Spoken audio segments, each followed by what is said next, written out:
छूटेगा ये तो भगवान कृष्ण ने भी नहीं सोचा। धीरे कदमों से भगवान चलते हैं। आज बलराम जी देख रहे हैं और उनको लगा कि प्रतिदिन इस कक्ष में से कूद के बाहर जाने वाला ये व्यक्ति एक क्षण सीधा नहीं चलता हो, जो इतनी लहर जिसकी देह में हो, आज कैसा खामोश सा है। धीरे धीरे चलते हैं, चलो दाऊ। तब बलराम ने कंधे पे हाथ रख के बोला, कृष्णा क्या बात है? कृष्ण कहते हैं, दाऊ पूरे व्रज को सूचना मिल गई है, भोर हो गई। हम जब सुबह सुबह कक्ष से बाहर निकलेंगे, सब हमारा रास्ता देख रहे हैं, सबको कुछ न कुछ समझा देंगे कि क्यों जा रहे हैं। पर दाऊ मां नहीं देखी जाती, मां यशोदा को क्या जवाब देंगे? बोला भी नहीं जाता दाऊ। बलराम कहते हैं, भाई तो क्या बोलता है और क्या सोचता है समझ नहीं आता, चल। और जैसे दोनों भाई बाहर निकले वही हुआ। सारा ब्रज इकट्ठा था, मृत्यु का सन्नाटा हो। किसी को भरोसा नहीं था कि कृष्ण यूं जाएंगे। और कृष्ण ने देखा उस महल के उस आंगन में एक खंबे पे शव की तरफ खड़ी हुई यशोदा जी दूर कहीं देख रही हैं। एक रात में यशोदा पत्थर हो गई, आंख के आंसू सूख गए। जब भगवान निकट आए और भगवान ने प्रणाम करके बोला, मां मैं जा रहा हूं, मुझे आशीर्वाद दीजिए, तो ऐसा लगता है कि पत्थर को सुनाई नहीं देता। पास में खड़े नंद बाबा ने कहा, देवी होश में आओ, तुम्हारा बेटा जाता है, इसको आशीर्वाद दे दो। और यशोदा तो जैसे कुछ सुन नहीं पा रही। जीवन में कुछ दुख ऐसे होते हैं सज्जनों देवियों, जब अचानक आ जाए तो मनुष्य की आंख के आंसू सूख जाते हैं। आज यशोदा को सूझ नहीं पड़ती। भगवान अपनी मां से कहते हैं, मां मैं बहुत लंबी यात्रा पे जा रहा हूं, मेरे बड़े बड़े उद्देश्य हैं, आप मुझे यूं विदा करेंगी, एक बार अपना हाथ मेरे सिर पे रख दीजिए। क्योंकि कृष्ण जानते थे किसी भी संतान के लिए उसकी मां का आशीर्वाद सबसे बड़ी पूंजी है। लेकिन आज यशोदा जी उत्तर नहीं देती, तो छोटे छोटे हाथों से मां को भींच लिया अपनी बाहों में। संत महात्मा कहते हैं, सज्जनों देवियों, शक्तिपात हो गया। एक की शक्ति दूसरे में और दूसरे की शक्ति पहले में आ गई। कृष्ण की शक्ति यशोदा में, यशोदा की शक्ति कृष्ण में। आज कृष्ण कहते हैं, मां के आंचल से बड़ा, मां की आलिंगन से बड़ा और मां की दुआ से बड़ा क्या होगा। और आज सुनती नहीं यशोदा जी। कृष्ण यशोदा जी को भींच के वहां से चल दिए और जैसे ही पलटे तो अचानक ठोकर लग गई। उनकी छोटी बहन का नाम था एका नंगा। एका से जैसी टकराए, वो छोटी बहन रोज दोनों अपने भाइयों का हाथ पकड़ के घर से निकल जाती थी। आज वो छोटी सी बहन सोचती है, ये क्या हो रहा है, कैसे भाई लोग जा रहे हैं, कोई बात नहीं करता किसी से। तब कृष्ण कहते हैं, एका तू माँ के पास चली जा, आज हम जहां जा रहे हैं ना वहां तू नहीं चल पाएगी। वह रोने लगी, मचल गई, अपने भाई से चिपटती है, नहीं मैं आपको नहीं छोड़ूंगी। तब कृष्ण दाऊ से कहते हैं, दाऊ इसको समझाओ। और बलराम दूर से ही कह देते हैं, भाई मैं तेरे बीच में नहीं पड़ता, तू जान। बड़ी मुश्किल से बहन को धक्का दे के कहते हैं, जा माँ के लिए एका तू उनके पास खड़ी हो जा। भगवान जैसे बाहर निकले, लोग रथ पे नहीं चढ़ने देते हैं, कोई पहिए के नीचे लेटा है, कोई घोड़े की रास पकड़ के हिला रहा है। भगवान सबको समझाते हैं, भाई जीवन इसी का नाम है। एक मोड़ पे सबके रास्ते अलग अलग हो जाते हैं, बाप को यहीं रुकना है, मुझे दूर जाना है, जाने दीजिए। लोग अक्रूर से कहते हैं, तुम्हारा नाम अक्रूर है पर तुम क्रूर और ले जाना चाहो तो बलराम को ले जाओ, कृष्ण को छोड़ दो। भगवान सबको समझा के रथ पे बैठ जाते हैं। सारे रथ आरंभ होते हैं और जैसे ही रथ दौड़ा, भगवान ने सबसे कहा कोई मेरे पीछे नहीं आएगा। पर भगवान ने देखा उस व्रज की गायें दौड़ते हुए पीछे आ रही हैं रथ के। कृष्ण ने दृष्टि डाली तो गाय की आंख में आंसू थे। तब बलराम से पूछा, दाऊ ये गाय क्यों रोती हैं? बलराम कहते हैं, कृष्ण तू नहीं जान पाएगा रे, तेरे बिना कैसे रहेंगे ये लोग। और उसी समय दूर कहीं धूल के गुब्बारे में भगवान देखते हैं एक आकृति खड़ी पेड़ के नीचे। कृष्ण रथ रुकवा के रथ से उतर के उस आकृति के पास जाते हैं तो देखा राधा जी खड़ी थी। एक रात में राधा 80 वर्ष की बूढ़ी हो गई। राधा ने कृष्ण को देखा तो कृष्ण कहते हैं, राधा मैं जा रहा हूं और इस व्रज में मेरी कोई बात नहीं समझ रहा, मां मुझसे बोलती नहीं है, व्रज के लोग रूठ गए, तुम तो समझो राधा, जीवन उद्देश्यों के लिए बना है, कर्तव्य की पूर्ति के लिए कई बार अपने अतीत से कटना पड़ता है। मैं व्रज को इसलिए नहीं छोड़ रहा कि मुझे व्रज छोड़ना है, लेकिन एक भविष्य मुझे पुकार रहा है। राधा मेरी बात को तुम तो समझो। 18वीं बार भी समझ ही नहीं आया कि जीता कि नहीं जीता, मैं पता नहीं कहां भागा है। लेकिन मैं इससे 17 बार लड़ा हूं और एक बात बता दूं, इसका नाम कृष्ण है।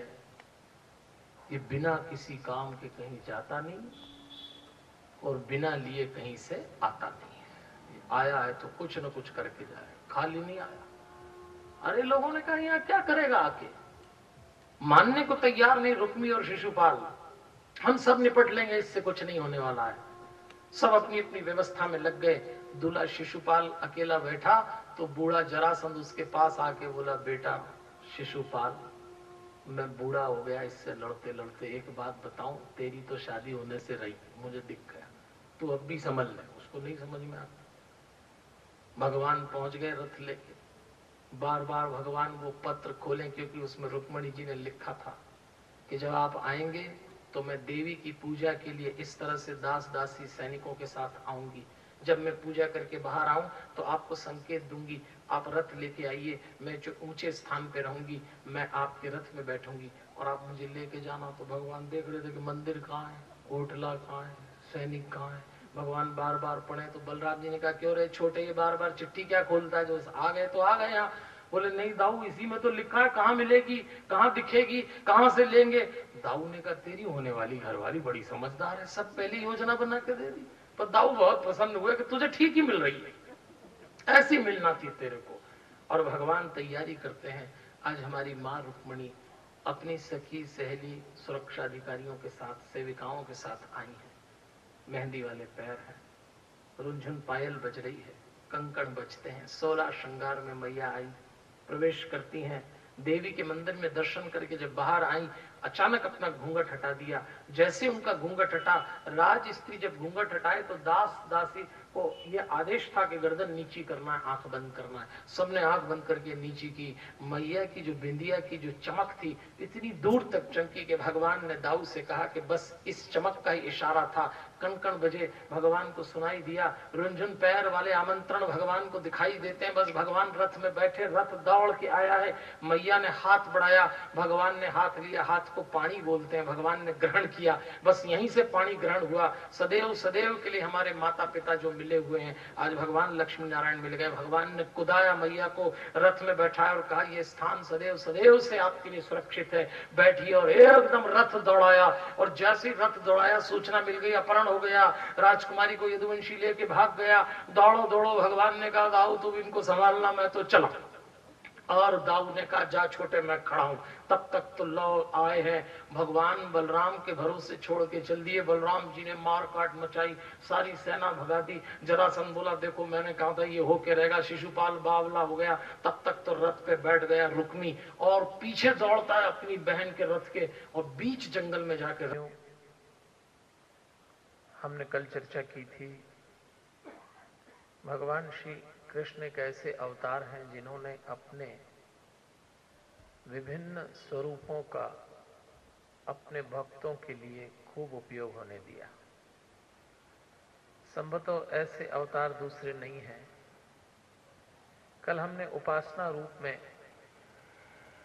भागवत के माध्यम से भगवान श्री कृष्ण की बाल लीला और विवाह तक का प्रसंग सुना। आज भगवान की गृहस्थी में हम चलेंगे और अपने गृहस्थ जीवन में भगवान ने एक बहुत बड़ा अभियान किया था, वो था महाभारत। तो आज की कथा हम महाभारत से गुजरते हुए भगवान जब स्वधाम गमन का निर्णय लेते हैं तब तक के प्रसंगों को जीवन से जोड़ने का प्रयास करेंगे। इससे पहले कि हम कथा में चलें, आइए एक छोटी सी कथा सुनिए। आज भी काम आएगी और आगे आपकी जिंदगी में भी काम आएगी। ध्यान से सुनिएगा।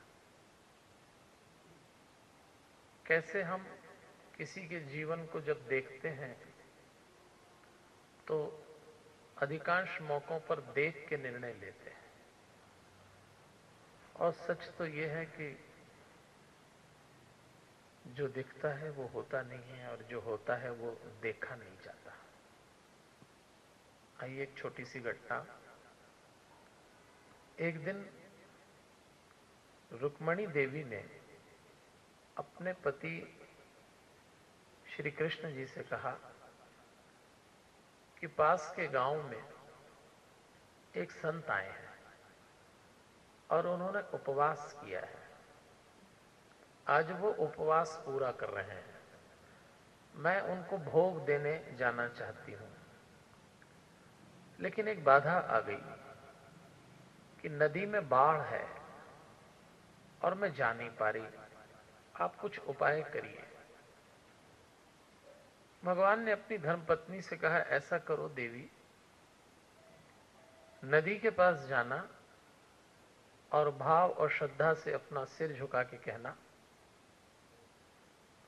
कि यदि जिस संत को मैं भोग देने जा रही हूं वो सदा से उपवासा हो तो तुम उतर जाओ।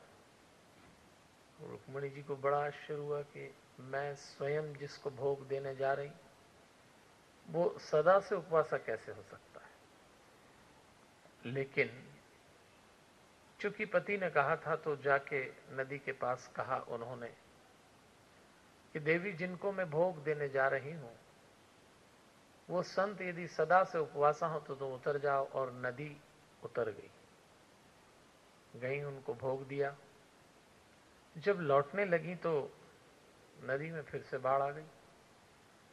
इस बार वो उन संत के पास गई और रुक्मणी जी ने उन संत से कहा कि जब मैं आई तो नदी में बाढ़ थी। मेरे पति ने कहा कि आप सदा से उपवासा हो तो नदी उतर जाए, और नदी उतर गई, जबकि मैंने आपको भोग दिया। अब मेरी समस्या यह है कि मैं जाऊं कैसे? आप कोई उपाय बताइए। वो संत बोले, एक काम करो देवी, आप नदी के पास जाना और नदी से ये कहना कि मेरे पति का ब्रह्मचर्य यदि अखंड हो तो उतर जा। और रुक्मणी जी को और आश्चर्य हुआ कि ये कैसे संभव है, मेरे पति और मैं कहूं कि अखंड ब्रह्मचर्य हो तो उतर जा, लेकिन संत ने कहा था। तो रुक्मणी जी नदी के पास गई और नदी से कहा कि मेरे पति का ब्रह्मचर्य अखंड हो तो उतर जा, और नदी उतर गई। बड़ा आश्चर्य हुआ। अपने पति के पास गई और कृष्ण जी से पूछती है रुक्मणी जी, मैं बड़ी उलझन में हूं। जब गई आपने कहा कि सदा से उपवासा हो, जबकि मैं खुद भोग देने जा रही, और नदी उतर गई। जब मैं आई तो महात्मा जी ने कहा कि आपके लिए कह दूं कि अखंड ब्रह्मचर्य आप कहो मेरे पति का। मैंने कहा, नदी उतर गई। मुझे बात समझ में नहीं आती। आप मेरी इस शंका का समाधान कीजिए कि ये क्या मामला है। तब भगवान कृष्ण जो बोले, सज्जनों देवियों, वो हमारे काम का है। भगवान कृष्ण ने कहा, देवी, दरअसल ये घटना ये बताती है कि जीवन में जो दिखता है वो होता नहीं है, और वो जो होता है वो कभी कभी लोग देख नहीं पाते हैं। जिस संत को तुम भोजन करता हुआ देख रही हो, तुम केवल भोजन पर टिक गई, लेकिन उसके भीतर एक अखंड उपवास घटा होगा। और तुम जिसमें गृहस्थ देख रही हो सकता है उसके भीतर एक ब्रह्मचर्य घटा हो। और सज्जनों देवियों, यही जीवन का सच है। कई बार हम कई लोगों का जीवन देख के ये तय कर लेते हैं, लेकिन गहराई से जिस दिन देखें आपको कुछ और नजर आएगा। कई बार भगवा वस्त्र में लिपटे हुए साधु को देख के हम तय नहीं कर पाते कि उसके भीतर गृहस्थ से भी ज्यादा उपद्रव चल रहा हो, और कई बार हम किसी गृहस्थ को देख के पहचान नहीं पाते कि उसके भीतर भी अद्भुत संन्यास घट चुका होगा। आज कृष्ण जी की कथा सुनने जा रहे हैं, तो इस बात को ध्यान रखिएगा कि अनेक प्रसंग ऐसे आएंगे कि बाहर से बाहर कृष्ण को देख के बड़े बड़े भ्रम में पड़ जाते हैं कि ये कैसे निर्णय लिए इन्होंने, ये कैसी लीला। लेकिन कृष्ण उसी चरित्र का नाम है जो हमको बार बार प्रेरित करता है। 24 घंटे में थोड़ी देर भीतर उतरने की कला सीखिए। जिंदगी बाहर से पकड़ में आती तो लोग अपने पर्स में लेके घूमते हैं। जिंदगी बाहर से पकड़ में नहीं आती है, उसके लिए भीतर उतरना पड़ता है। आइए कृष्ण जी के साथ चलेंगे, उनके चरित्र को ध्यान से समझने का प्रयास करिएगा। भगवान कृष्ण आज अपनी गृहस्थी को आरंभ कर रहे हैं, और भगवान कृष्ण का नियम था कि मुझे बहुत आगे जाना है, लेकिन ऐसा नहीं हो सकता कि मैं अकेले चला जाऊं। मैं आगे बढ़ूं तो मेरे साथ सब लोग आगे चले। ये देवता ऐसा है कि अब आप देखेंगे कि उन्होंने अपने जीवन में जो भी किया जमकर किया। कृष्ण जब भी कोई काम करते हैं खुद को इतना सा भी नहीं बचाते। पति हैं तो पूरी तरह पति, योद्धा हैं तो पूरी तरह योद्धा, चिंतक हैं तो पूरी तरह चिंतक, और ग्वाले हैं तो पूरी तरह ग्वाले। जरा भी खुद को नहीं बचाते। बस हम लोग यही करते हैं, हम कोई भी काम करें खुद को बचा के करते हैं, और जब आप खुद को बचा के करते हैं तो आप 100% परिणाम ले भी नहीं सकते हैं। कृष्ण नाचे तो जम के नाचे, बोले तो जम के बोले, और लड़े तो जम के लड़े। ऐसे व्यक्तित्व को आज हम समझने का प्रयास करेंगे, क्योंकि कृष्ण भगवान हमसे बार बार कहते हैं, भैया थोड़ा अपने केंद्र पे टिकिए। अपना केंद्र मतलब भीतर उतर के अपनी आत्मा को थोड़ा सा पकड़ने का प्रयास करिए, तब जीवन समझ में आता है। क्योंकि अगर आप बाहर जिए तो आप क्या करते हैं ये लोगों को दिखेगा, लेकिन यदि आप थोड़ा भीतर जिएंगे तो आप क्या होते हैं ये लोगों को दिखेगा। हम दिखते कुछ और हैं, होते कुछ और हैं। ये भेद मिटाने की कला कृष्ण हमको सिखाएंगे। आइए मैं आपको पुनः याद दिला दूं, हम भागवत के प्रसंगों को सुन रहे हैं। परीक्षित जी को शाप लग गया, 7 दिन बाद तक्षक नाग उनको डसेगा। जीवन क्या है, जीवन का समापन क्या है, मृत्यु का साक्षात्कार कैसे करें, इसके लिए वो सुखदेव जी से कथा सुन रहे हैं। 7 दिन के लिए सुखदेव जी कथा सुना रहे हैं। सारी कथा 12 स्कंद 335 अध्याय और 18,000 श्लोक में सिमट गई। 18,000 संस्कृत के श्लोक सब याद कर लें और पढ़ लें संभव नहीं है। भाषा का भी संकट है, संस्कृत भाषा है, इसलिए विशेष प्रसंगों को स्पर्श किया जाता है। हम 10वें, 11वें और 12वें स्कंध से कृष्ण चरित्र को समझने का प्रयास कर रहे हैं। कल हम 10वें स्कंद के पूर्वार्ध को सुन चुके हैं, उत्तरार्ध हुआ, भगवान का विवाह का प्रसंग सुना, और आज उसी में चल रहे हैं 10वें स्कंद के उत्तरार्ध में। भगवान रुक्मणी जी को लेके द्वारका आ गए। भगवान का दाम्पत्य आरंभ हुआ सज्जनों देवियों, और यहीं एक घटना घट गई। भगवान के पहली संतान का जन्म हुआ जिनका नाम था प्रद्युम्न। ये कामदेव के अवतार थे। कामदेव को जब भगवान शंकर ने भस्म किया तो कामदेव की पत्नी ने रोते हुए कहा कि मेरे पति को देह कब मिलेगी। भगवान शंकर ने कहा, देखो ये बिना देह के ही रहेगा, काम की देह नहीं, काम दिखता भी नहीं, काम चढ़ता है माथे, दिखता नहीं किसी को। और काम ही एक ऐसी क्रिया है जिसको लोग छुपाते हैं। इसलिए भगवान के सामने जब काम की पत्नी रति देवी रोने लग गई तो भगवान ने कहा, देह मिलेगी जब ये कृष्ण अवतार में कृष्ण के पुत्र के रूप में आएंगे और प्रद्युम्न पैदा हुए। भगवान के यहाँ अभी अभी संतान पैदा हुई और एक शंबरासुर नाम के राक्षस ने 10 दिन के इस बालक का अपहरण कर लिया। अब लीजिए, भगवान के 10 दिन के पुत्र का कोई अपहरण कर ले, खूब ढूंढाई हुई, बालक नहीं मिला। अब भगवान के जीवन में भी वो समस्याएं शुरू हो रही हैं। सज्जनों, देवियों, आप कल्पना करिए, किसी दंपत्ति का 10 दिन का बालक अपहृत हो जाए और उस बालक के अते पते न हो, वो माता पिता पे क्या गुजरी होगी। भगवान धैर्य बंधाते हैं रुक्मिणी देवी को। शंबरासुर उस बच्चे को ले जाके समुद्र में पटक देता है। एक बड़ी मछली इसको खा जाती है।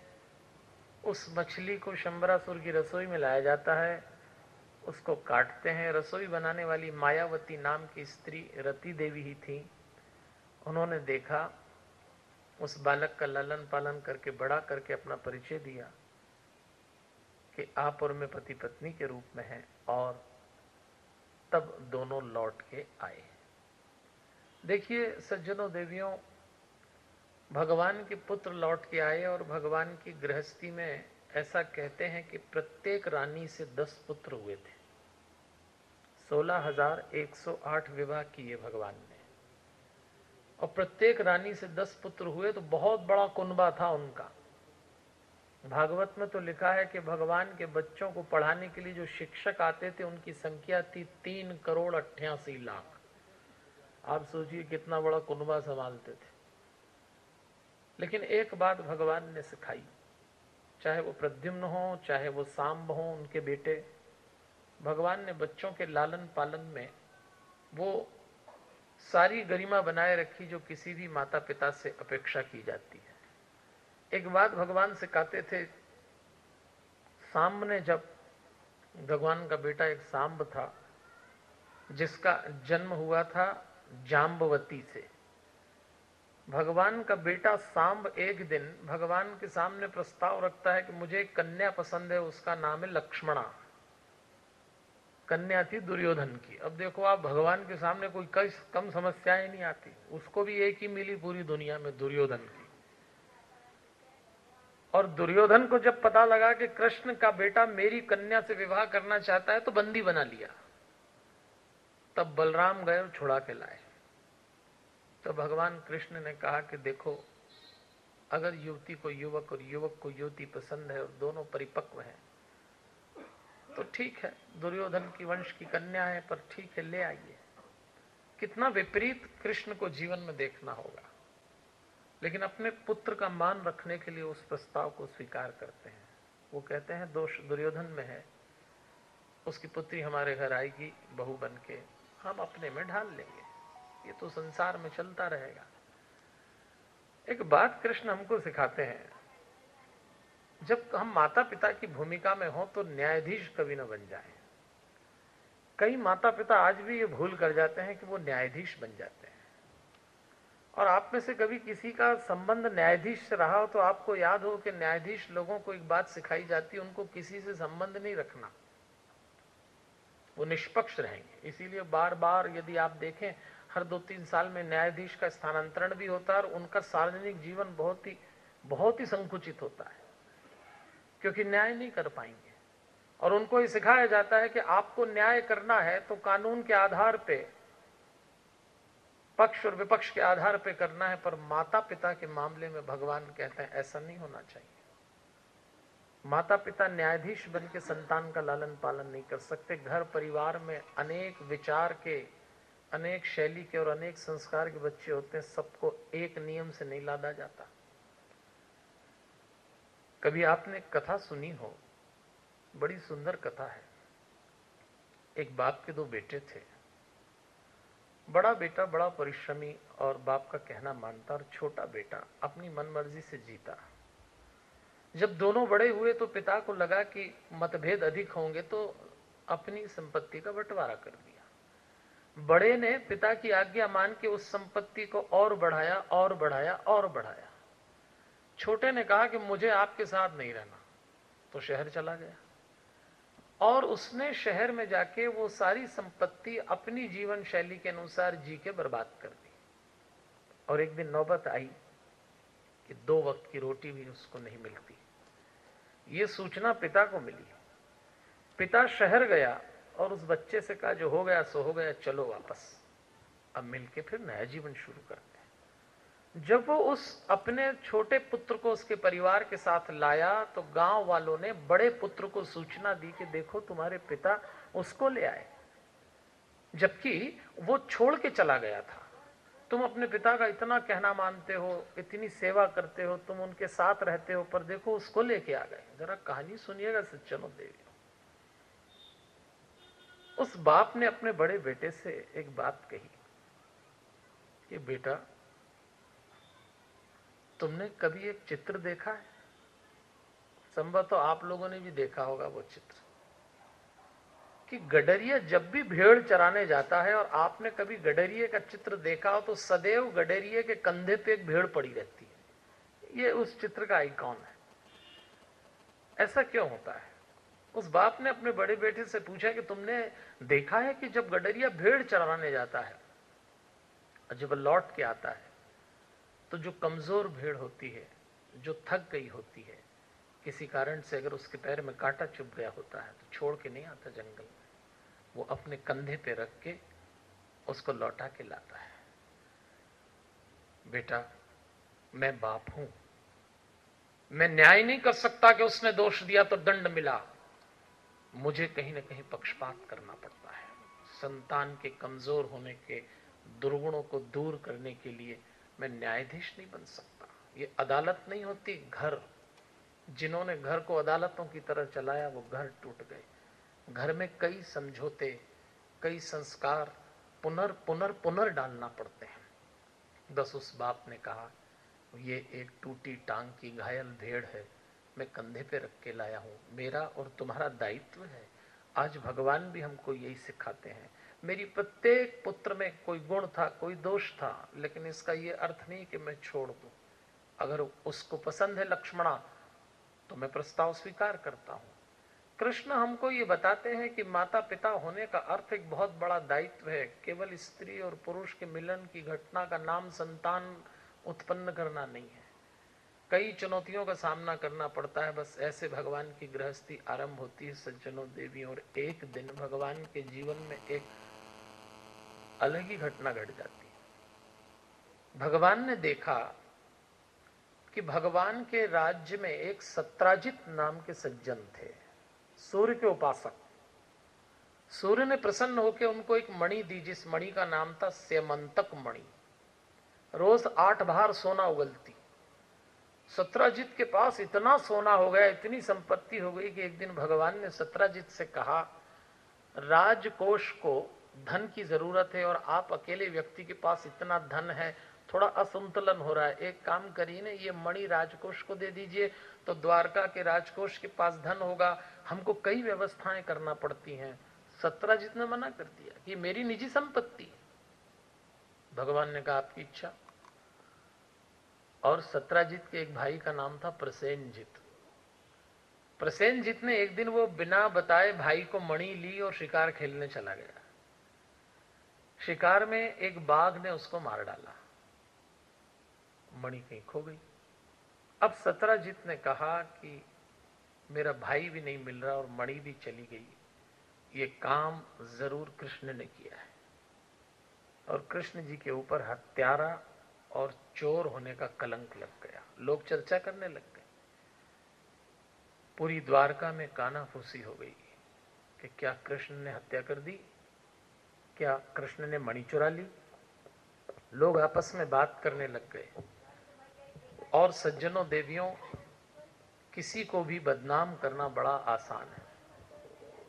आप जरा सा छींटा उड़ा दीजिए किसी के दामन पे, क्या फर्क पड़ता है। तुमने तो अफवाह के अंदेशे में छींटा उड़ाया था, मेरी जिंदगी बीत गई धोते धोते। आप किसी को चरित्र पे छींटा उड़ा दीजिए, बदनाम करने में क्या फर्क पड़ता है। कृष्ण बड़े परेशान हो गए। और एक दिन उधर से बलराम जी निकले तो उन्होंने पूछा, कृष्ण ये क्या सुनाई देता है, मणि कहां है। और प्रसेनजित भी नहीं मिलता। तो भगवान ने कहा दाऊ आप भी मुझ पे संदेह कर रहे हैं? बलराम ने कहा देख रहे भैया, तेरा कोई भरोसा नहीं तो कुछ भी कर सकता। भगवान ने कहा कमाल है, भाई भरोसा नहीं कर रहे। तब भगवान को लगा, और ये बात सही है, आग अपने ही लगा देते हैं, आग अपने ही लगा देते हैं, गैर तो सिर्फ हवा देते हैं। क्या दिक्कत है? देखते ही देखते भगवान को चारों तरफ से बदनाम कर दिया। और उस दिन भगवान को लगा कि ये ठीक नहीं है, मुझे इसका निदान करना पड़ेगा। देखिए, जिंदगी में कभी कभी किसी प्रसंग में आपकी कोई भूमिका न हो पर अपयश का तिलक लग जाता है आपको। कई बार ऐसा होगा कि आपने जो दोष नहीं किया उसका रोपण आप पे हो जाए, तब क्या करें? तो भगवान कृष्ण ने कहा नहीं, कलंकित जीवन नहीं जी सकता। बस चले ढूंढने के लिए। जंगल में गए तो निशान देखे कि बाघ ने मार डाला, हड्डियों के ढेर भी मिल गए। भगवान समझ गए इसकी हत्या हो गई, लेकिन सवाल ये मणि कहां है? तो देखा कुछ बच्चे मणि से खेल रहे। भगवान ने कहा हमें दे दो, मना कर दिया। झगड़ा शुरू हुआ।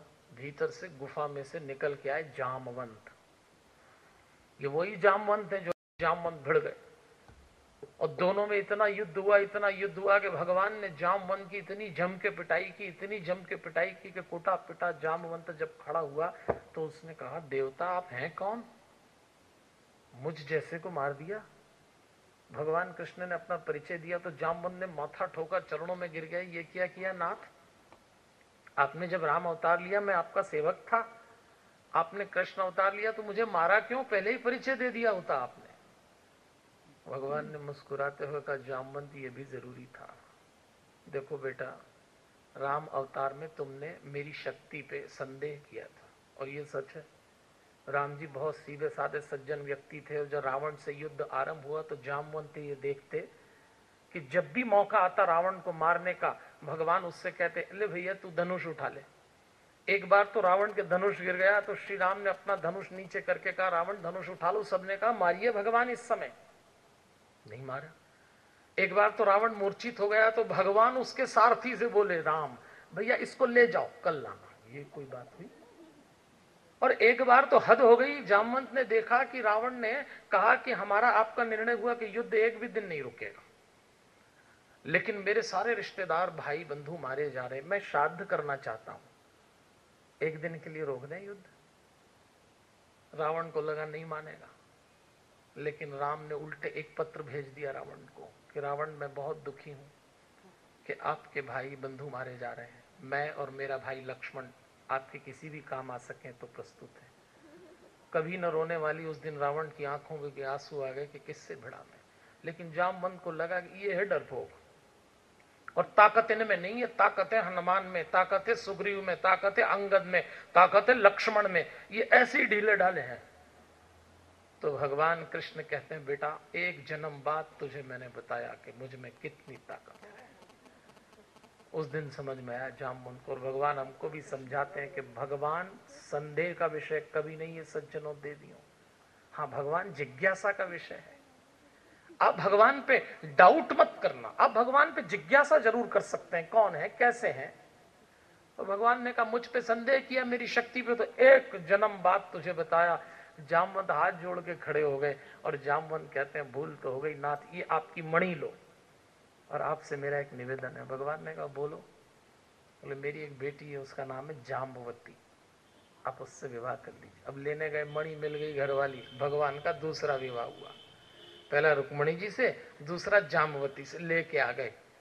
मणि ली और सौंप दी सत्राजित को, और सत्राजित से कहा भैया ये तुम्हारी मणि संभालो, भाई तुम्हारा मारा गया, मैंने कुछ नहीं किया। सब लोग लज्जित हुए, और सत्राजित तो इतना लज्जित हुआ कि भगवान के सामने हाथ जोड़ के खड़ा हो गया। और सत्राजित भगवान से कहता है भूल तो मुझसे हो गई, आप ये मणि भी रख लीजिए, और एक निवेदन है मेरा। भगवान ने कहा बोलो। बोले मेरी एक बेटी है सत्यभामा, आप उससे विवाह कर लीजिए। भगवान ने कहा अच्छी मणि मिली है एक और। भगवान ने सत्यभामा से विवाह किया, लेकिन मणि लेने से मना कर दिया। उसने कहा लीजिए आपकी है। भगवान ने कहा मैं दहेज नहीं लेता, तो मैं तो जानता हूं दहेज की झंझटें क्या है। भगवान ने कहा ये तो आप ही रखो। बाद में इस मणि के कारण बहुत झंझटें हुई सज्जनों, अलग कथा है। हम तो भगवान के साथ ही चलते हैं सीधे सीधे। भगवान ने फिर भेजा अक्रूर को, जरा पता लगाओ, पता नहीं लगता पांडव लोग कहाँ हैं। और देखिए भगवान ने अपना कलंक मिटा दिया। सज्जनों देवियों, मनुष्य के जीवन में अपयश और वासनाएं आती ही रहती हैं। आप जानते हैं 4 तरीके हैं जब जीवन में अपयश और वासनाएं आए तो निपटने के। आती कैसे ये भी समझ लें। हम बहुत अच्छा काम करने जाते हैं, अचानक हमारे भीतर एक वासना जागती है और हम खुद पे संदेह करते हैं हमने ऐसा क्यों कर दिया। थोड़ी देर बाद पछतावा होता है, ये क्यों हो जाता है। देखिए कोई भी इंसान के पास जो भी पूंजी है, चाहे वासनाओं की, यश की, संस्कारों की, 3 मार्ग से आती है। पहली आती है पिता से। आपके भीतर जो भी वासना है वो पिता से आई हुई होगी। आज आप कितने ही सुंदर परिवेश में हो, पर आप पाएंगे कई बार आपके मन में कुछ ऐसी बातें आती, कहां से आ गई, पिता से। दूसरी वासना का मार्ग होता है माता से, और तीसरा होता है प्रारब्ध से। चूंकि हम हिंदू लोग पुनर्जन्म विश्वास करते हैं तो हमारा प्रारब्ध भी चला आता है। इस जन्म के जो अधूरे संस्कार हैं वो प्रारब्ध बन जाते हैं। और मनुष्य को 3 ये मिलती हैं, ग्रांटेड हैं, इसमें आप कुछ नहीं कर सकते। आप पाएंगे अपने भीतर कि आपके भीतर जो पिता से आया उस पर आपका कोई बस नहीं है, वो तो आना ही है, क्योंकि पिता चुनने का अधिकार किसी को नहीं हो सकता। मां से जो कुछ आपको मिला आपका उस पर कोई अधिकार नहीं, वो तो मिल गया, मां आपकी चुन गई, प्रारब्ध आपका आपके साथ है। हां, चौथी घटना आपके हाथ में है और वो है इस समय के संस्कार। इसलिए कभी आपको इन तीनों से ठीक नहीं मिला हो तो आप चौथे से ठीक कर लें, और यदि आपको तीनों से अच्छा मिला हो तो चौथे से गलत मत करिए। ऐसा भी देखा गया है, श्रेष्ठ माता पिता की संतान बर्बाद हो गई, क्यों? क्योंकि चौथा नहीं संभाला। और कभी कभी निकृष्ट स्थितियों की संतानें भी श्रेष्ठ हो गई, क्यों? क्योंकि चौथा संभाल लिया। भगवान ने देखा कि अपयश मेरे जीवन में आ गया है, क्योंकि प्रारब्ध से आया, आना था। तो भगवान ने कहा चलो आज अपने कलंक को मिटाएं। अगर आपको याद हो तो राम कथा में एक पात्र के साथ ऐसा हो चुका है, भरत, जिनका कोई लेना देना नहीं था राम को वनवास जाने के निर्णय में।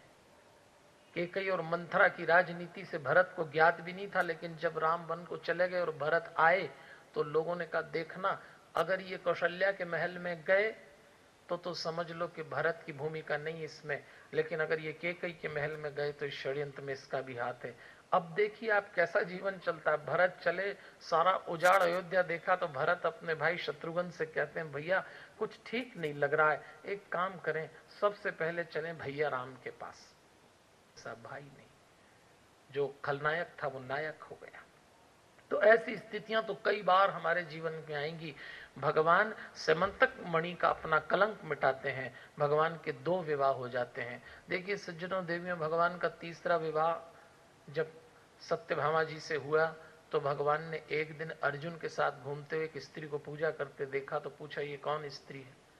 उस स्त्री ने कहा मैंने विष्णु को पति के रूप में वर्ण करने का तप लिया है। भगवान ने कहा इनको कहो हम आ गए। तो कालिंदी से भगवान का चौथा विवाह हुआ।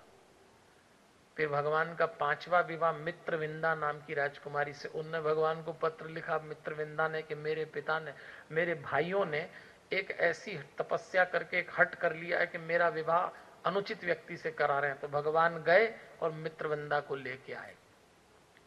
विंद और अनुविंद नाम के राजकुमारों की बहन थी, और ये दोनों राजकुमार उज्जैनी के राजकुमार थे। तो हमारे उज्जैन के दामाद हैं भगवान जी।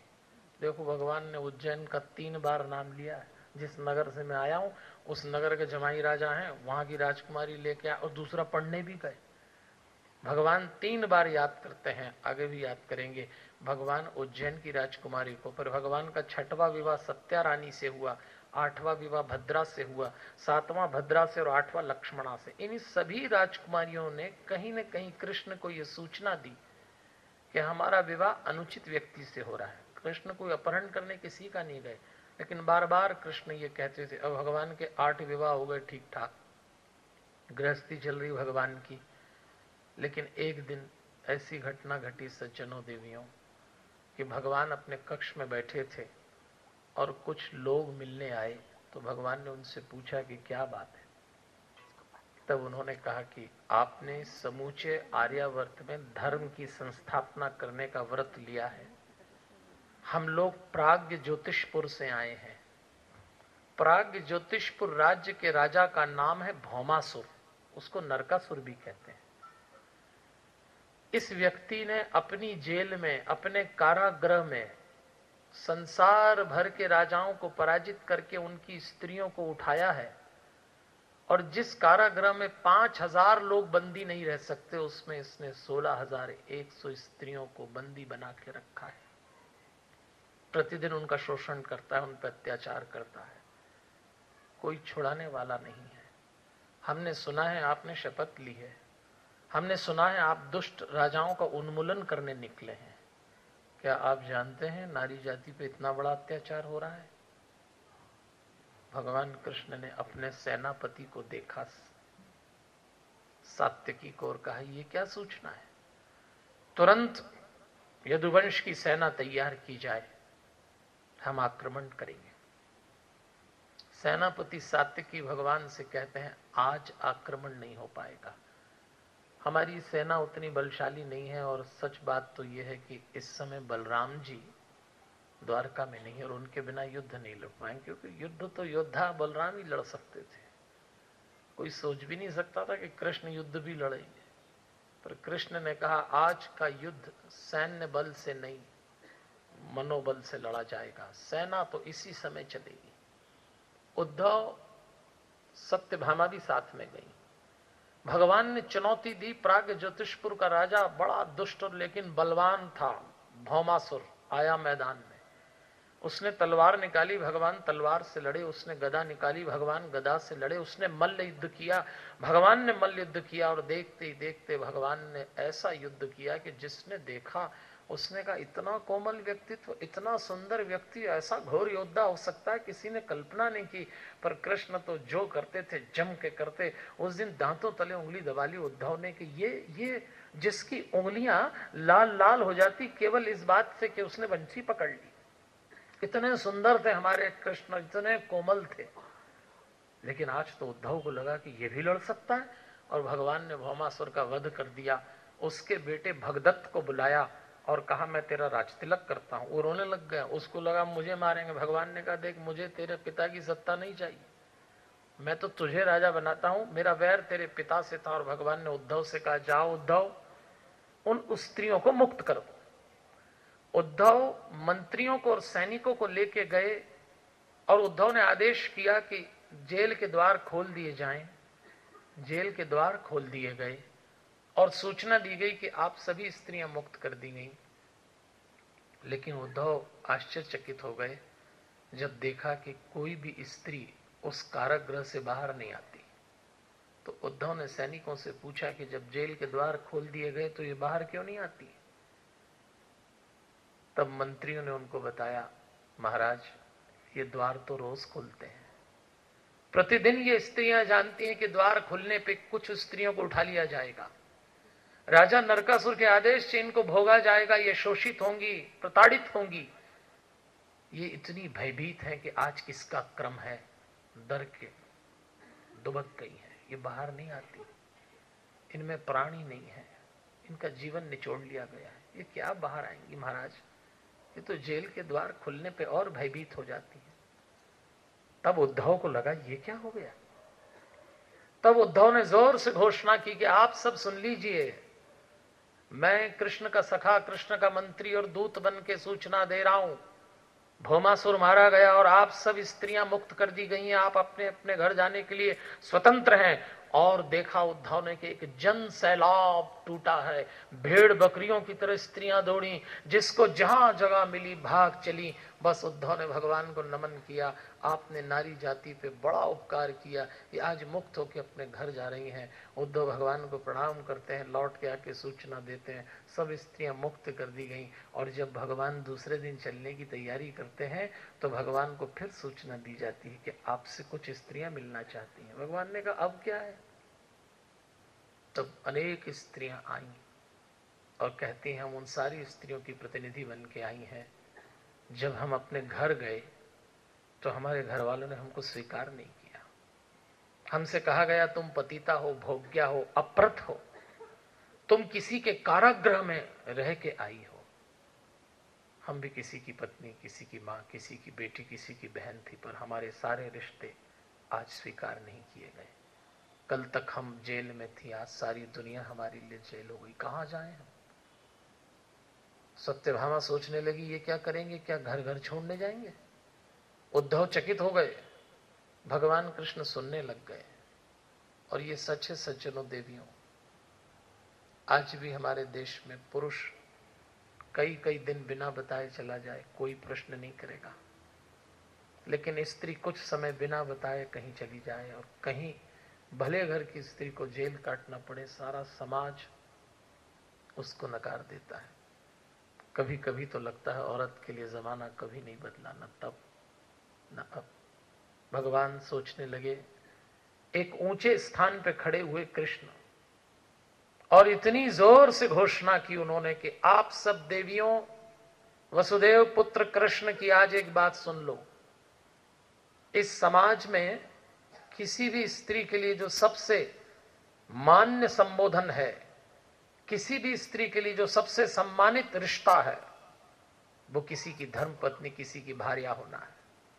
मैं कृष्ण आज आपको इस समाज में सबसे प्रतिष्ठित मान और सम्मान देता हूं। आज से ये संसार आपको कृष्ण की धर्म पत्नी के रूप में मानेगा। मैं आप सबका वर्ण करता हूं, आप सब सम्मानित हुई, आप सब पधारिए द्वारका। और भगवान ने कहा तैयारी की जाए। तब कृष्ण ने 16,100 स्त्रियों से विवाह की घोषणा की। आज भी कई लोग हमारे भगवान कृष्ण के लिए कहते हैं तुम्हारा कृष्ण कैसा है, रसिया है, इतनी स्त्रियों से विवाह किए। कोई समझ ही नहीं पाएगा इस चरित्र को सज्जनों देवियों। नारी जाति को इतना बड़ा मान देने का इतना बड़ा निर्णय कोई सामान्य व्यक्तित्व नहीं कर सकता। कृष्ण कोई रसिया नहीं थे, कोई भोगी नहीं थे, उनका जीवन का एक एक निर्णय समझना पड़ता है।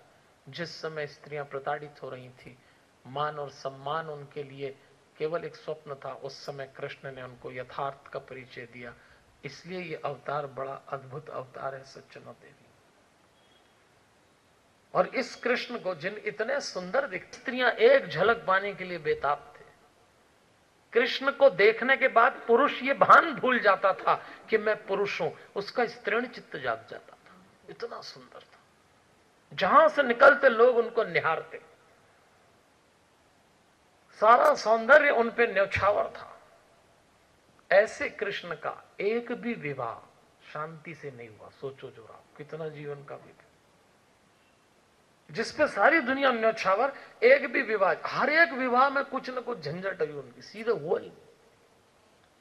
लेकिन एक बात है कृष्ण के साथ, उनके विवाह के पहले अशांति हुई और विवाह के बाद शांति हुई। हमारे साथ उल्टा हो जाए, अपना पहले बहुत बढ़िया चल और बाद में एकदम मतलब पहचान नहीं, बंद। बस यही कृष्ण और हम में फर्क है सज्जनों। आप देख लीजिए, हम लोगों का विवाह के पहले इतना अच्छा चलता है और एकदम बदल ही जाते हैं कुछ तो।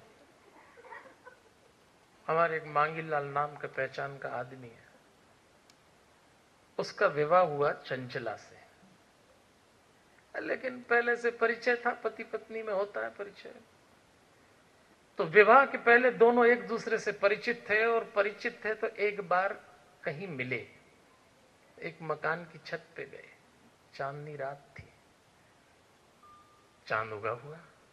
चंचला ने चांद देखा तो अपने होने वाले पति मांगीलाल से कहा, मांगीलाल ये क्या है? मांगीलाल ने चांद देखा तो तुरंत कहा, ये चांद है, एक वहां है एक यहां है।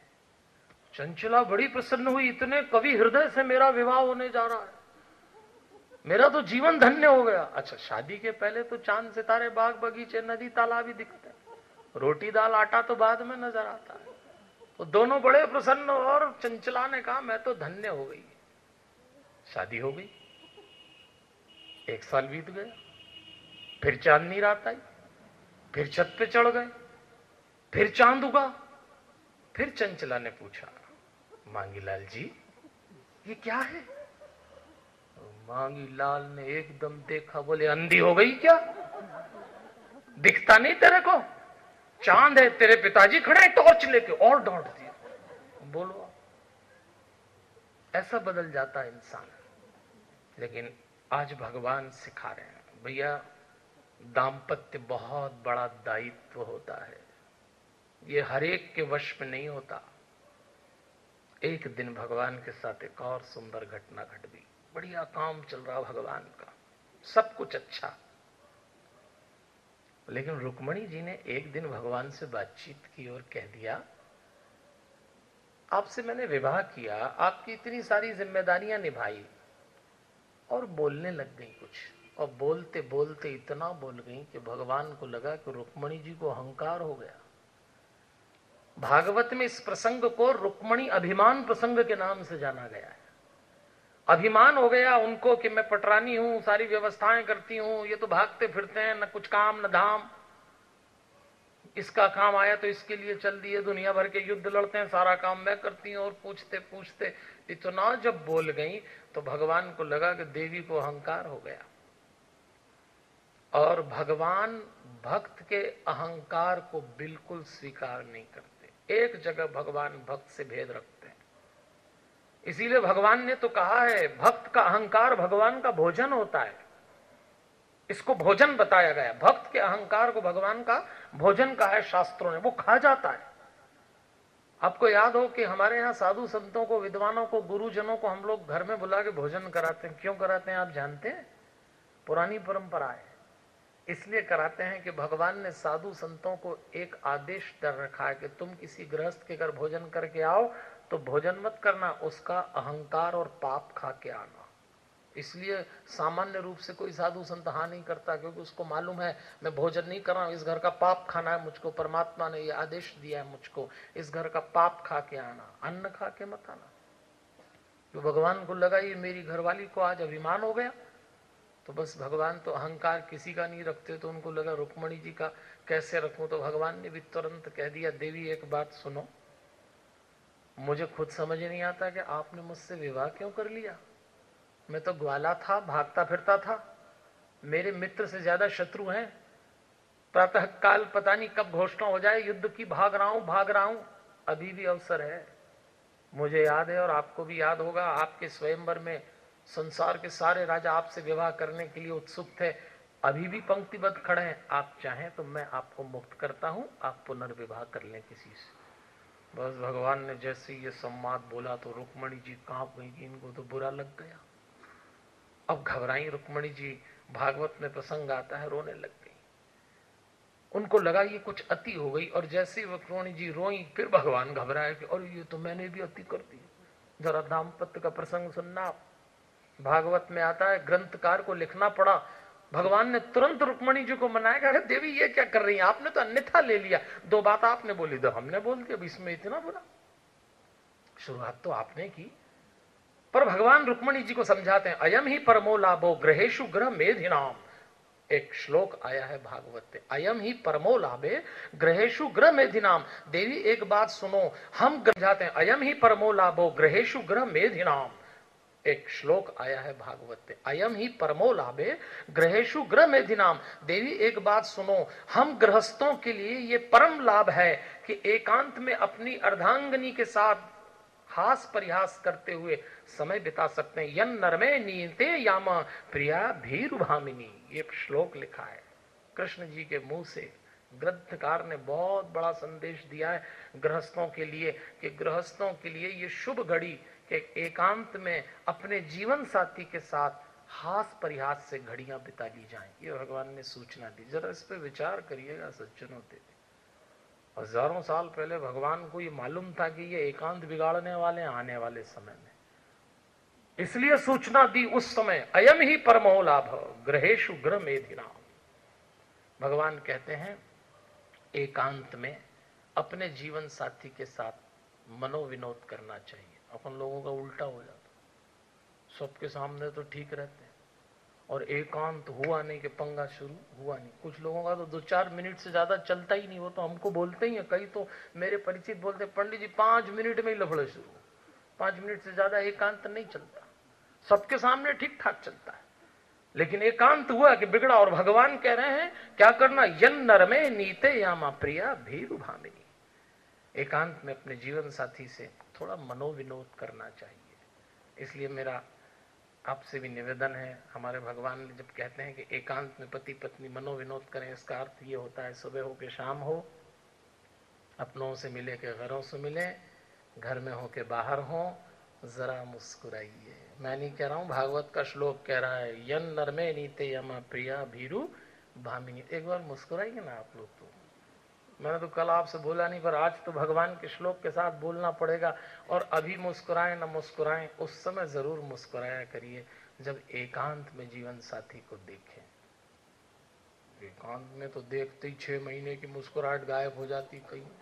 अरे बोले पंडित जी कहाँ मुस्कुराने की बात कर रहे हो, लेकिन मुस्कुराना तो पड़ेगा। हम भगवान की कथा सुन रहे हैं सज्जनों देवियों। आज रुक्मणी जी भगवान से क्षमा चाहती हैं और भगवान कहते हैं ये रिश्ता ऐसा नहीं है देवी। बहुत सुंदर बात तरीके से समझाते हैं। और सज्जनों देवियों, धीरे धीरे घटना आगे चलती है। देखिए भगवान अपने ही पात्रों के माध्यम से हमको समझा रहे हैं, अपने ही लोगों के माध्यम से, कि पति पत्नी में मतभेद हो जाए तो इस मतभेद को बहुत अधिक विस्तार नहीं देना। मतभेद हो गया था, रुक्मणी जी ने इतनी बड़ी बात बोल दी, जरा सा कृष्ण जी बोलते तो संबंध टूटने में क्या देर लगती है। और आज हम अपने भारत के परिवारों में देख रहे हैं कि संबंध कितनी जल्दी टूट जाते हैं। तो भगवान कहते हैं ऐसे संबंध नहीं तोड़े जाते। किस पति पत्नी में मतभेद नहीं होता, भगवान कृष्ण और रुक्मणी में हो गया, भगवान को कहना पड़ा। इसलिए भगवान कहते हैं परिवार बसा रहे हो तो एक बात याद रखना, हम भारतीयों के जीवन में जब विवाह होता है ना, तो हम लोग अग्नि के फेरे लेते हैं। हम लोग ने 16 संस्कार में विवाह को एक संस्कार माना है। ये कोई छोटी घटना नहीं है, दुनिया में कोई नहीं मानता, हमने संस्कार माना है। और संस्कार ऐसे नहीं तोड़े जाते। कोई मतभेद हो, अपने यहां तो देवताओं ने कहा है, शास्त्रों की घोषणा है कि गृहस्थी परमात्मा का प्रसाद होती है। जैसे भगवान के प्रसाद का मान करते हैं ना, वैसे गृहस्थी का मान करिए। हम जरा सा प्रसाद दें हथेली में तो गिर न जाए, संभाल के लेते हैं, देखो भाई प्रसाद का अपमान। ये पर गृहस्थी परमात्मा का प्रसाद है, इसका इतना अपमान करेंगे? क्या इसके निर्णय अदालतों में कराए जाएंगे? बिल्कुल नहीं होना चाहिए। तो प्रसाद है। मैं तो कहता हूं भगवान का प्रोडक्ट है। आपकी फैमिली लाइफ भगवान का प्रोडक्ट है। आप बाजार से कोई एसी खरीद के लाओ, कोई फ्रिज खरीद के लाओ, कोई मोबाइल खरीद के लाओ, उसमें खराबी हो जाए तो आप क्या करते हैं? उसके कस्टमर केयर सेंटर पे फोन करते हैं, भैया इसमें गड़बड़ हो गई, जरा ठीक करो। अब आपकी फैमिली में कोई गड़बड़ हो जाए तो भगवान का प्रोडक्ट सीधे उससे बात करो कि देवता ये नहीं संभलते हमसे, आजा नीचे, और वो आएगा और ठीक करेगा। उसका प्रोडक्ट है। अच्छा देखो भगवान बहुत अच्छा आदमी, या तो रिपेयर करेगा या रिप्लेस कर देगा, पर वही करने दो, आप मत करो। करेगा व्यवस्था, वो है वो तो, लेकिन उसके भरोसे दाम्पत्य काटा जाए। इसलिए भगवान हमारे यहाँ इतने संस्कारों में विवाह संस्कार जोड़ा है। कोई छोटी मोटी घटना है कि अग्नि के फेरे ऐसे ही ले लिए जाते हैं? क्यों अग्नि के फेरे लेके दाम्पत्य को बनाया गया? कि भगवान कहते हैं मैं अग्नि रूप में साक्ष्य बना हूं तुमका, मैंने तुम्हें जोड़ा है, तो तोड़ने के प्रयास करो तो मुझसे तो बात करना एक बार। हम लोगों को याद ही नहीं होगा अग्नि के फेरे लिए। कईयों से तो हम पूछते हैं कि याद है आपको जब झगड़ा होता है कि मत लड़ो, आपने अग्नि के फेरे लिए? उन्होंने कहा महाराज वो तो सब याद नहीं, कुंड वहीं रह गया, अग्नि घर आ गई, बस इतना याद है लोगों को, इससे ज्यादा किसी को याद नहीं। पर ये कोई तरीका है? इसलिए भगवान ने आज इस प्रसंग को लिखा है, अयम ही परमो लाभो ग्रहेशु ग्रह मेधिनाम। इस पंक्ति को याद रखिएगा। कृष्ण चरित्र अपने माध्यम से बता रहा है दाम्पत्य वैकुंठ होना चाहिए। दाम्पत्य में यही स्वर्ग है, कहाँ ढूंढने जा रहे हैं। एक दिन भगवान की दिनचर्या को देखने सूझी नारद जी को। नारद जी ने सोचा कि आखिर कृष्ण गृहस्थी चलाते कैसे हैं, तो नारद जी पहुंच गए। वैसे तो दूसरे की गृहस्थी में झांकना नहीं चाहिए, हालांकि आनंद बहुत आता, दूसरे अपनी संभले नहीं संभले, दूसरे में जरूर जाओ। नारद जी भी पहुंच गए और नारद जी ने कहा कि पता लगाओ कृष्ण कहाँ है। तो गए तो देखा कि रुक्मणी जी के महल में बैठे बातचीत कर रहे हैं। तो नारद जी ने कहा पट रानी के साथ बैठते होंगे, बड़ी रानी, तो चलो एक काम करो, सीधे चलो जामवंती को भड़काते हैं कि देखो तुम्हारे पास नहीं, वहां बैठे हैं। तो जैसे ही जामवंती के महल में नारद जी पहुंचे, भागवत में बड़ा सुंदर प्रसंग आता है, तो देखा जामवंती के साथ बातचीत कर रहे हैं। अरे नारद जी ने कहा अभी तो रुक्मणी जी के साथ यहाँ भी आ गए। तो नारद जी तुरंत दौड़ के गए कि सत्यभामा को भड़काता हूँ। सत्यभामा आवेशित स्वभाव की थी, जल्दी क्रोधित होती। जैसे ही पहुंचे तो देखा सत्यभामा के साथ चौसर खेल रहे। नारद जी ने कहा ये क्या हो गया। अब तो नारद जी का दिमाग घूमने लगा। जिस महल में जाते उस रानी के साथ देखा बच्चों के साथ खेल रहे हैं। नारद जी घबराने लगे। बस जैसे नारद जी सोचते सोचते आगे गए तो भगवान दिख गया। भगवान ने कहा क्या नारद जी क्या सोच रहे हो। अरे बोले क्या सुरंग बना ली, क्या किया, जहां जाता हूं उस महल में नजर आते हो, जिसके साथ बैठे हो उसके साथ ठिठोली कर रहे हो। भगवान ने नारद से कहा एक बात समझ लो नारद, आप क्या समझते हो मुझे नहीं मालूम, लेकिन आपको एक बात बताता हूं, मैं जब जहां रहता हूं वहीं का होके रहता हूं। बस बड़ी सुंदर बात कही भगवान ने। प्रतीकात्मक घटना है। भगवान कहते हैं मैं जब जिसका रहता हूं तब उसका होके रहता हूं। हम यही चूक कर जाते हैं। हम दफ्तर में दफ्तर के नहीं रहते, घर ले जाते हैं, घर में दफ्तर ले आते हैं। अरे जब जिसके हो, बाप हो तो बाप रहो, बेटा हो तो बेटा रहो, पति हो तो पति रहो, पत्नी हो तो पत्नी हो, मित्र हो तो मित्र रहो, और शत्रु हो तो भगवान से सीखो, शत्रु भी जम के रहो, लेकिन रहो तो सही। 100% जिसके साथ थे, भगवान कहते हैं मैं जिसके साथ हूं, बच्चों के साथ हूं तो फिर बच्चा ही हूं, इस पत्नी के साथ हूं तो इसके साथ हूं। और भगवान की दिनचर्या बड़ी सुंदर बताइए। प्रातः काल उठा करते, सबसे पहले उठते तो योग करते भगवान। उसके बाद भगवान जब आगे चलते तो अपने माता पिता को प्रणाम करके आशीर्वाद लेते। भागवत में लिखा है आशीर्वाद लेते। ये आशीर्वाद का सिलसिला सिर्फ भारत में है, इसीलिए बड़े बूढ़ों के पास देने के लिए कुछ नहीं होता, आशीर्वाद होता है। और आशीर्वाद को हमारे अवतारों ने पूंजी बताया है। हमारे भगवान वरदान में रुचि नहीं रखते। वरदान बोले रावण लेगा, वरदान कंस लेगा, हम तो आशीर्वाद लेंगे। आशीर्वाद बहुत बड़ी पूंजी होती है सज्जनों देवियों। वरदान तब मिलता है जब आप तप करो तो कोई वरदान दे।